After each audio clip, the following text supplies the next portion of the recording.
Welcome students. In last lecture we covered the concept bond length. Now in this lecture we are going to see bond energy concept. Now there are certain points to be remembered. Now first one is most of the covalent bond have bond energies in between 50 to 100 kilocalories per mole. Okay, it's very important to remember. Now second is what? The strength of the sigma bond is always greater than pi bond. Okay, that's also very important. The third one is as we move from carbon-carbon single bond to carbon-carbon double bond to carbon-carbon triple bond, bond energy goes on decreases. Okay, what it means? Carbon-carbon single bond require less amount of energy, then carbon-carbon double bond, then carbon-carbon triple bonds. We can also say that as there is a number of bonds greater, means more number of bonds are there, then it requires more amount of energy to break this bond. So we can say that this carbon-carbon triple bond is having greater bond energy than this carbon-carbon double bond, this carbon-carbon single bond. Now next one is bond energy is inversely proportional to increase in the number of lone pairs on the bonded atoms. What it means, students? Now see, for example, carbon-carbon single bond is having greater bond energy than nitrogen-nitrogen, then oxygen-oxygen, then fluorine-fluorine. Now see, in carbon-carbon there is no lone pair of electrons, but in nitrogen there is one lone pair of electrons. But what happens in oxygen? There are two lone pairs of electrons, and in fluorine there are three lone pairs of electrons. So from this carbon to fluorine, number of lone pair of electron increases. So as number of lone pair of electrons on this bonded atom increases, what happens, students? Bond energy goes on decreases. Means carbon-carbon is having greater bond energy because there is no lone pair of electrons on this carbon atom. But as we move from this carbon to fluorine, number of lone pair of electron increases, so that's why bond energy goes on decreases. Why this happens, students? As there is more number of lone pair of electrons, what happens? There is a greater repulsion between that lone pair of electrons, so that's why bond becomes more loosely held, so it requires less amount of energy to break the bonds. Now next point is bond energy decreases down the group. Now for example, Cl-Cl, Br-Br, iodine-iodine. Cl-Cl is having greater bond energy than Br-Br, then iodine-iodine. Now see, I will explain here.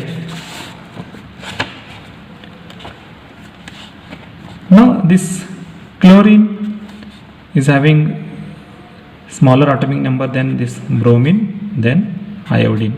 Okay, so as we move from top to bottom again, the Cl2, Br2, I2, atomic number goes on increases. As atomic number goes on increases, what happens, students? Bond length also increases. Okay, so we can write here Cl, Cl, Br, Br, then iodine, iodine. Okay, as we move from chlorine to iodine, what happens, students? Bond length increases. As bond length increases, what happens? There is an less amount of energy required to break these bonds as compared to this bromine, as compared to this chlorine. Okay, so that's why this iodine is having greater, or we can say that larger bond length as compared to this Br and this Cl, but it's require less amount of energy to break this bond, so that's why iodine is having less bond energy than Br2, then Cl2, or we can say that Cl2 is having greater bond energy than Br2, then I2. Okay, now in similar case HF, HCl, HBr and HI. Okay, again as we know, students, HF is having smaller bond length and HCl is having somewhat greater bond length, and HBr is having again greater bond length, and HI is having again greater bond length. Okay, so as we move from this HF to HI, what happens? bond length increases. So as there is a greater bond length, less amount of energy required to break this bond. So that's why HF is having more bond energy than HCl, then HBr, then HI. We can write. Okay. Now similarly, HH is having greater bond energy than Li, then sodium, then potassium. Now this is very important concept. Now here comes twist. Now see students, strength of the FF bond is lower than that of the Cl bond. Actually, as we know, as we move from this fluorine to chlorine, what happens students?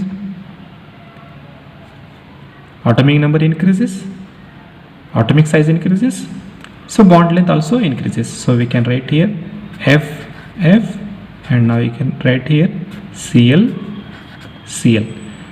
Now this fluorine is having smaller bond length than this chlorine. So chlorine requires less amount of energy as usual to break this bond as compared to fluorine. But what we written here, strength of the FF bond is lower than that of the CCl. Why this happens?